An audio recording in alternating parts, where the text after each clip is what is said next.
Castlevania is as old as the metaphorical hills, but this is the first time you actually get to play Dracula himself.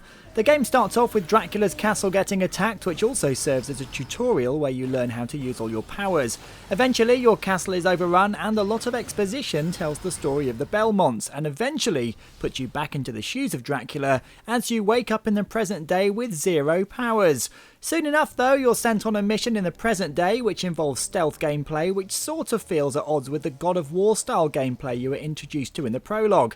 Here you must send bat swarms towards guards that look like something from Space Hulk, turn into a rat so you can scurry through vents and past unwitting assailants, and even possess people in order to access new areas.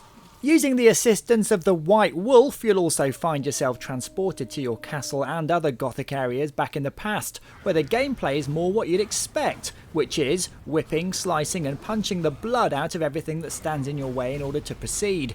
Your blood whip is used to strike with vertical and horizontal moves from a distance, your void sword is used to get health back with every strike, and your chaos gloves are worn to smash through shields.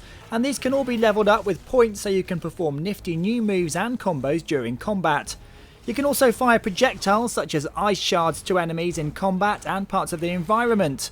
The action's all very similar to God of War as I said earlier, but just not quite as smooth, with a blocking mechanic giving you the chance to get a few tasty hits in, and the ability to finish enemies off by drinking their blood and giving yourself some important life back.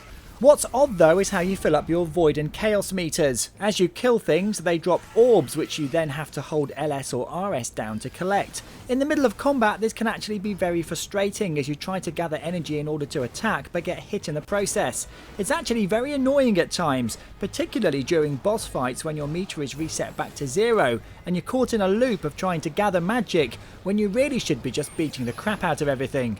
When it comes to graphics, things look very good though. Environments are well thought out with some beautiful buildings and surroundings, and Dracula himself looks suitably evil and cool at the same time. Quite hard to pull off. They've even got Robert Carlyle to voice him, with Patrick Stewart providing the voice of Zobek, although to be honest, Mr. Carlyle puts in what you might call an understated performance throughout. Uriale, Steno and Medusa. If you really like the Castlevania lore, then you're sure to play this until Dracula eventually regains all his powers.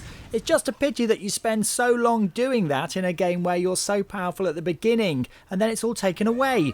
Still, Lords of Shadow 2 isn't a bad game by any means, so it gets 7 out of 10.